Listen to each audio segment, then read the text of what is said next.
Assalamualaikum warahmatullahi wabarakatuh. Bismillahirrahmanirrahim. Alhamdulillahirabbil alamin wassalatu wassalamu ala asyrafil anbiya'i wal mursalin sayyidina wa maulana Muhammadin wa ala alihi wa sahbihi ajma'in. Subhanaka la ilma lana illa ma 'allamtana innaka antal alimul hakim. Wala haula wala quwata illa billahil aliyil azim. Rabbi shrah li sadri wa yassir li amri wahlul 'uqdatam min lisani yafqahu qawli. Qala al-musannifu rahimahullahu ta'ala wa nafa'ana bihi wa bi ulumihi fid dharaini amin. Bismillahirrahmanirrahim. Mengenal nama Allah Subhanahu wa ta'ala As-Salam. As-Salam adalah nama Allah Subhanahu wa ta'ala yang keenam. As-Salam artinya yang selamat zatnya dari aib. Selamat sifatnya, sifatnya Allah yang bernama As-Salam itu dari kekurangan. Dan selamat perbuatan-perbuatannya dari kejahatan atau dari yang jahat. Nah, itu adalah makna daripada As-Salam, ya. Pertama tadi itu adalah selamat zatnya dari aib, artinya kekurangan. Selamat sifatnya daripada sifat kekurangan. Selamat perbuatannya daripada sifat jahat dan sifat kejahatan. Itu wajib bagi kita mengimani bahwa As-Salam termasuk salah satu asma Allah Subhanahu wa ta'ala, dan boleh kita berdoa dengan memanggil Allah Subhanahu wa ta'ala dengan Ya Salam.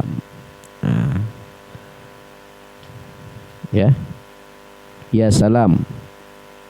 Juga wajib kita mengiktikadkan bahwa tidak ada satupun di antara perbuatan Allah yang jahat. Lain halnya dengan takdir. Kita wajib mengimani bahwa ada takdir baik, ada takdir buruk datang dari Allah Subhanahu wa ta'ala, sebab perbuatan berbeda dengan takdir. Nah, jadi tak ada perbuatan Allah itu yang jahat, ya.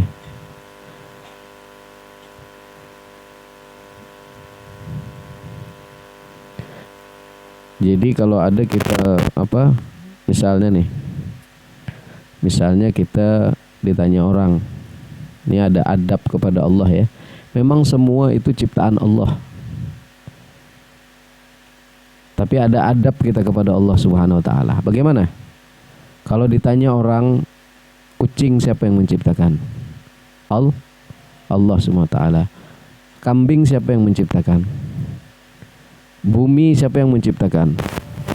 Tapi ketika ditanya, anjing itu siapa yang menciptakan? Babi itu siapa yang menciptakan? Nah, adab kita tidak boleh bilang Allah. Tidak boleh ketika ditanya anjing itu siapa yang menciptakan, kita bilang Allah yang menciptakan, tidak boleh. Babi itu siapa yang menciptakan, tidak boleh. Jadi bagaimana caranya?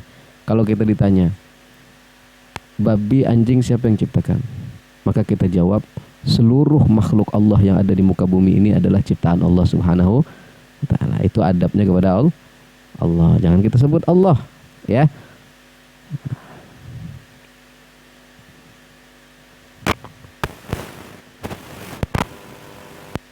Betul lah, hakikatnya Allah yang menciptakan, tapi adab tuh lebih tinggi daripada kita beradab kepada Allah Subhanahu wa ta'ala.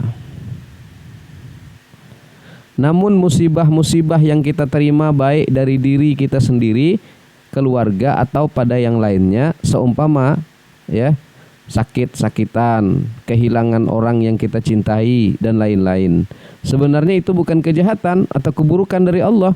Kalau kita bisa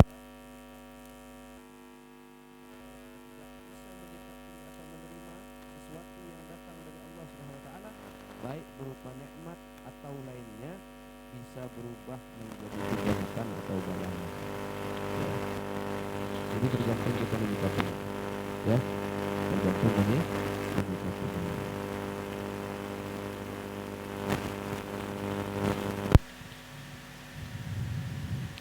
Rasulullah Shallallahu Alaihi Wasallam bersabda, ma musibul mu'mina min nasabin wala wasabin wala hammin hatta syaukata yushakuha illa wa kaffarallahu bihi min sayyiatihi. Artinya tidak ada satupun yang menimpa muslimin daripada kepayahan, penyakit, duka cita atau gangguan perang sekalipun, ya, atau duri yang menusuk kaki, melainkan Allah Subhanahu wa taala akan menghapus dosa dengan salah satu sebab tersebut, ya.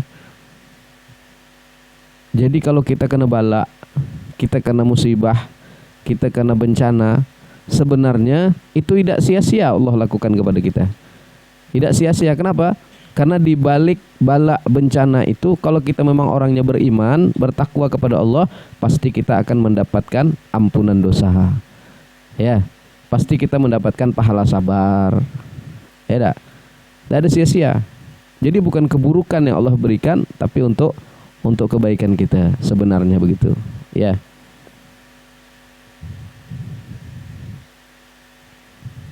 Umpamanya, ya,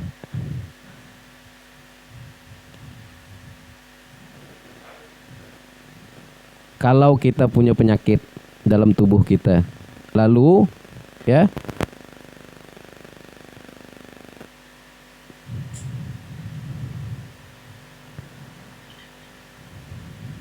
lalu dioperasi penyakit kita itu oleh dokter, dioperasi oleh dokter. Nah, kita melihat dokter itu mengoperasi, ya, perbuatan dokter tadi bisa kita katakan jahat. Bisa kita katakan jahat. Kita nengok dokter tadi itu mau operasi, bisa kita katakan jahat. Padahal dokter tadi itu dia mau operasi, dipotongnya, ya, pakai pisau, berdarahan, betul tak? Tapi kenapa kita tidak bilang jahat dokter tuh?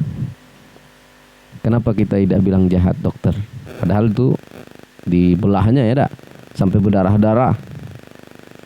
Kenapa kita tidak bilang dokter itu jahat? Karena perbuatan dokter itu adalah satu kebaikan untuk mensehatkan tubuh kita. Nah, itu ibaratnya, ya. Nah, demikian juga Allah Subhanahu wa taala apabila memberikan satu musibah, tidak lain adalah untuk mensehatkan rohani kita. Tadi jasmani kita, ya, perut tuh isinya jasmani itu. Dioperasi, ada masalah di perutnya, ada benjolan di perutnya, ada daging tumbuh di perutnya, dioperasi sama dokter, ya, dikeluarkan daging tadi tuh. Itu jasmani kita tuh. Tapi kalau Allah memberikan musibah kepada kita, itu sebenarnya untuk membersihkan rohani kita, membersihkan hati kita, ya. Rohani kita banyak, kita ini dosa, ditegur oleh Allah Subhanahu wa taala dengan musibah. Nah, dari penyakit-penyakit yang disebabkan dosa-dosa yang kita lakukan. Penyebabnya penyakit-penyakit rohani itu adalah dosa. Dosa hati kita nih, ya, kalau kita sering sombong, bertumpuk dia noda hitam di hati kita. Sombong lagi besok bertumpuk lagi dia. Sombong lagi besok bertumpuk lagi dia di hati kita nih, noda-noda tuh. Dengki kita, dengki besok tumpuk lagi hitam di hati kita. Akhirnya banyak bekarat, tidak kita bersihkan. Akhirnya Allah berikan kita ujian untuk membersihkan yang nempel-nempel tadi tuh, ya. Nah, atau dengan cara sendiri kita membersihkannya dengan apa? Zikrullah. Zikir itu kata Rasulullah menyikat sikat hati, membersihkan daripada kotoran-kotoran hati tadi. Semakin banyak zikir, semakin bersihlah hati kita. Atau Allah membersihkan rohani kita tadi dengan memberikan cobaan dan ujian. Tapi jangan GR dulu dengan ujian. Jangan langsung kita menyimpulkan, oh ini ujian Allah nih dengan aku nih. Ini cobaan Allah dengan aku nih. Ujian nih, beda. Kalau musibah atau bala itu datang kepada orang fasik, itu bukan ujian namanya. Tahu ada orang fasik? Orang yang terang-terangan melakukan dosa, pamer di dosa, melakukan dosa terang-terangan, itu fasik namanya. Ya. Minum di tengah-tengah orang, mabuk, ngaruk-ngaruk, itu fasik namanya tuh. Dia orang Islam. Ya. Kemudian melakukan dosa yang lainnya terang-terangan, itu fasik. Kalau orang yang ini nih ditimpakan oleh Allah musibah, ditimpakan oleh Allah bala, itu bukan ujian namanya, tapi teguran. Kata Allah, sudahlah lagi, berhentilah lagi, tobatlah lagi, itu maksudnya. Ya, jangan GR dulu. Aku nih kena uji nih, aku nih kena uji. Sembahyang kita tak ada 5 waktu. Kita tidak sembahyang 5 waktu, sembahyang kita bolong-bolong. Ya dah. Kemudian kita mendapat musibah, kita GR. Ah, ini ujian Allah nih. Dah. Ujian Allah itu teruntuk orang yang soleh, orang yang dekat dengan Allah, orang yang amalnya hebat, orang yang ibadahnya hebat. Kemudian kena bala, itu termasuk daripada ujian dari Allah Subhanahu. Kalau kita ini mungkin teguran ya. Tapi kalau wali-wali Allah, orang yang dekat dengan Allah, orang yang saleh, maka itu termasuk ujian. Kalau orang kafir, macam mana Ustaz? Kalau dia kena musibah, kalau orang kafir kena musibah itu bukan ujian, bukan teguran, tetapi azab. Nah itu kita tengok di mana tempatnya, ya. Nah lalu ya, orang-orang yang sudah apa tadi itu, seorang soleh tadi ketika diuji itu adalah Allah membersihkan rohani mereka. Allah membersihkan rohani mereka. Nah sebelum Nabi SAW dikisahkan bahwa ada seorang sahabat Rasulullah masuk Islam di masa jahiliyah. Ia mempunyai kenalan seorang perempuan. Nah, dia baru masuk Islam nih, punya kenalan seorang perempuan. Setelah ia masuk Islam, lalu hijrah kemudian ke Madinah, dan perempuan itu pun juga masuk Islam. Di suatu hari sahabat tadi bertamu kepada perempuan tersebut, datang dia ke rumah perempuan tersebut. Tapi sama-sama hijrah sudah nih, ya. Nah, kemudian mereka berbincang-bincang. Selesai perempuan tadi meninggalkan tempat itu, adapun sahabat tadi sambil berjalan ia terus memandang kepada perempuan itu, sehingga dahinya membentur dinding. Ya, ini kejadian di zaman Rasulullah nih. Dia bercakap-cakap, didatanginya perempuan tadi ke rumah. Ya. Tapi dia belum belum Islamnya belum kafah ya. Masih baru-baru hijrah. Karena cantik tadi ceweknya tadi. Akhirnya di jalan pas nak balik, tengokinya terus. Akhirnya tertumbur dinding. Ini kisah asli, ini kisah di zaman Rasulullah SAW, dan membuat dahinya tadi benjol, ya. Akhirnya benjol dahinya tadi, ya, sahabat tadi. Kemudian ia datang kepada Rasulullah SAW dan menceritakan kejadian yang dialaminya itu. Lalu Rasulullah SAW berkata, "Idza aradallahu bi'abdin khairan ajjala uqubatahu fid dunya." Ya. Artinya apabila Allah Subhanahu wa taala menghendaki dengan hambanya menjadi orang baik, maka segera hukumannya di dalam dunia. Gara-gara nengok tadi itu dia nengok tadi itu terlalu berlebihan, ya. Sehingga tertumbur dan akhirnya jadi kata Rasulullah, kalau orang itu dikehendaki baik oleh Allah, dia kalau melakukan kalau melakukan kesalahan tuh langsung ditegur oleh Allah Subhanahu. Jadi kalau kita nih, kita nih orang baik nih. Tidak ada lagi lah melakukan maksiat kayak dulu kan. Kalau dulu tiap malam minggu kita janjian ngapel, ya. Sekarang nih sudah mulai tidak lagi nih. Ya, tapi masih keinginan tuh, masih ingin pergi. Sudah hijrah, tidak lagi lah kayak dulu, tapi masih ada keinginan untuk pergi. Akhirnya aku pergilah, tak apa-apalah, sekali ini lagi terakhir aku pergi. Akhirnya nurunkan motor,